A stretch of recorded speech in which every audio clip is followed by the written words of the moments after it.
क्या आपने कभी सोचा है कि जाटू तंवर आखिर है कौन? क्या इनका संबंध वास्तव में दिल्ली के तोमर सम्राट अनंगपाल तोमर से था? क्या सचमुच एक नवजात राजकुमार को महल की साजिश के कारण वट वृक्ष की जड़ों में फेंक दिया गया था और वही आगे चलकर एक नए राजवंश का संस्थापक बना? और आखिर तोमर, तंवर, तुंवर और जाटू तंवर, इन सभी नामों का आपस में क्या संबंध है? आज के इस वीडियो में हम इन्हीं सभी प्रश्नों के उत्तर खोजेंगे और साथ ही जानेंगे इतिहासकारों की राय, प्राचीन परंपराएं, शिलालेखों का उल्लेख और जाटू तंवरों की गौरवशाली परंपरा। यदि आप राजस्थान और देश के इतिहास की ऐसी प्रामाणिक और रोचक जानकारी पसंद करते हैं तो वीडियो को अंत तक अवश्य देखें। चूंकि जाटू तोमर तोमर राजवंश की ही एक शाखा है, तो सबसे पहले बात करते हैं तोमर यानी तंवर राजवंश की उत्पत्ति पर। तोमर राजवंश भारतीय इतिहास के सबसे प्राचीन और प्रतिष्ठित राजवंशों में माना जाता है। तंवर राजवंश का राजनीतिक एवं सांस्कृतिक इतिहास नामक पुस्तक में इतिहासकार डॉक्टर महेंद्र सिंह तंवर लिखते हैं कि मध्यकालीन परंपराओं के अनुसार तोमर स्वयं को महाभारत के पांडवों, विशेष रूप से अर्जुन के वंशज मानते हैं। परंपरा के अनुसार पांडु के पुत्र अर्जुन, अर्जुन के पुत्र अभिमन्यु, अभिमन्यु के पुत्र परीक्षित और आगे चलकर इसी वंश से अर्जुनाइन तथा बाद में तोमर राजवंश का विकास हुआ। इसी कारण अनेक इतिहास ग्रंथों में तोमरों को सोमवंशी और पांडववंशी दोनों कहा गया है। हालांकि यह भी ध्यान रखना आवश्यक है कि इन वंशावलियों का अधिकांश आधार पारंपरिक इतिहास, वंशावलियों और मध्यकालीन ग्रंथों पर आधारित है। आधुनिक इतिहासकार इनके समर्थन में और अधिक अभिलेखीय प्रमाणों की आवश्यकता भी बताते हैं। गोपाचल आख्यान के रचयिता खड़गराय तोमरों की उत्पत्ति ऋषि अत्रि से जोड़ते हैं। वहीं विक्रम संवत 1688 के रोहतासगढ़ शिलालेख में तोमरों को स्पष्ट रूप से पांडववंशी और सोमवंशी कहा है। कुछ परंपराओं में राजा तुंग से तुवर नाम की उत्पत्ति बताई जाती है। दूसरी मान्यता के अनुसार राजा जन्मजेय के यज्ञ में महर्षि तुर द्वारा दीक्षा दिए जाने के कारण उनके वंशज आगे चलकर तुर, तुंवर, तंवर और तोमर कहलाए। इतिहास में ऐसी अनेक परंपराएं मिलती है, लेकिन अभी तक ऐसा कोई सर्वमान्य प्रमाण उपलब्ध नहीं है जिससे किसी एक मत को अंतिम सत्य माना जा सके। इतिहास में इस राजवंश के अनेक नाम मिलते हैं। संस्कृत शिलालेखों में इन्हें तोमर कहा गया। हिंदू ग्रंथों में तोवर, तुंवर और तंवर लिखा गया। फारसी इतिहासकारों ने इन्हें तुनूर और तोर लिखा, जबकि पश्चिम भारत के कुछ जैन ग्रंथों में इन्हें तुंग भी कहा गया।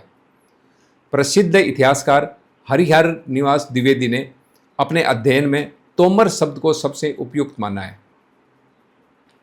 ईसा पूर्व 4वीं शताब्दी से लेकर ईस्वी 4वीं शताब्दी तक उत्तर भारत में अर्जुनियान गण का प्रभाव रहा।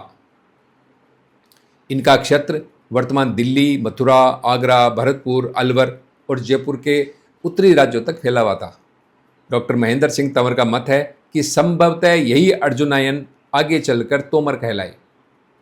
डॉक्टर महेंद्र सिंह तंवर स्वयं भी स्वीकारते हैं कि जब तक नए शिलालेख या ठोस अभिलेखीय प्रमाण प्राप्त नहीं होते, तब तक इसे एक संभावित ऐतिहासिक निष्कर्ष ही माना जाना चाहिए। अब आते हैं इस वीडियो के सबसे रोचक भाग पर। ठाकुर महेंद्र सिंह जाटू तंवर द्वारा लिखित जाटू तंवर राजपूतों का गौरवशाली इतिहास पुस्तक के अनुसार दिल्ली के प्रसिद्ध राजा अनंगपाल तोमर के एक पुत्र सैलून, जिन्हें इतिहास में सालिवान भी कहा गया है, लगभग 1085 ईस्वी में राजस्थान आए। उन्होंने बेवा नामक स्थान पर अपना राज्य स्थापित किया। उनके उत्तराधिकारी बने निहाल दास, जिन्होंने नरहड़ को अपने राज्य में मिलाकर राज्य विस्तार किया। फिर दोहताजी और उसके बाद राजा जयरथ। राजा जयरथ ने नरहड़ छोड़कर तुंदा पिपरना, जिसे आजकल पपूर्णा कहा जाता है, को अपनी राजधानी बनाया। यहीं से शुरू होती है जाटू तंवरों की सबसे प्रसिद्ध कथा और राजा जटमल तंवर की अद्भुत कहानी। राजा जयरथ की कई रानियां थीं। छोटी रानी भूमादे चाहिल के यहाँ एक पुत्र का जन्म हुआ, लेकिन बड़ी रानी ईर्ष्या से भर उठी। कहा जाता है कि उसने अपनी नौकरानी के माध्यम से उस नवजात बालक को महल के पीछे स्थित विशाल वट वृक्ष की जटाओं में फेंकवा दिया। संयोग से वहां रहने वाले एक ऋषि वाग्रपद ने उस बालक को देख लिया। उन्होंने उसे अपनी कुटिया में लाकर उसका पालन पोषण किया। कुछ समय बाद जब राजा को इस षड्यंत्र का पता चला तो उन्होंने बालक को वापस तलाश करवाया, और जब उन्हें पता चला कि यह ऋषि आश्रम है तो उन्होंने बालक को वापस महल बुलाया, ऋषि का सम्मान किया और उसी बालक को युवराज घोषित कर दिया। यही बालक आगे चलकर राजा जटमल कहलाए। कहा जाता है कि वट वृक्ष की जटाओं में मिलने के कारण उनका नाम जटमल पड़ा और उनके वंशज आगे चलकर जाटो तंवर कहलाए। यह कथा जाटो तंवरों की पारंपरिक वंश परंपरा का महत्वपूर्ण हिस्सा मानी जाती है। तोमर राजवंश भारतीय इतिहास का अत्यंत महत्वपूर्ण राजवंश रहा है। इनकी उत्पत्ति को लेकर अनेक मत है। कुछ इन्हें पांडववंशी मानते हैं, कुछ ऋषि अत्रि की संतान मानते हैं, तो कुछ अन्य परंपराओं से जोड़ते हैं। इसी प्रकार जाटो तंवरों की उत्पत्ति भी पारंपरिक वंशावली और स्थानीय इतिहास पर आधारित है। ऐसे विषयों पर इतिहास का अध्ययन करते समय परंपराओं और अभिलेखीय प्रमाणों दोनों को साथ लेकर चलना आवश्यक है। यदि आपके पास इस विषय से संबंधित कोई प्राचीन दस्तावेज, शिलालेख, वंशावली या जानकारी है तो उसे कमेंट में अवश्य साझा करें। वीडियो पसंद आया हो तो लाइक करें, अपने मित्रों के साथ शेयर करें और राजस्थान तथा राजपूत इतिहास की ऐसी ही प्रामाणिक एवं रोचक जानकारी के लिए हमारे चैनल को सब्सक्राइब करना ना भूलें। धन्यवाद। जय हिंद, जय भारत, जय राजपूताना।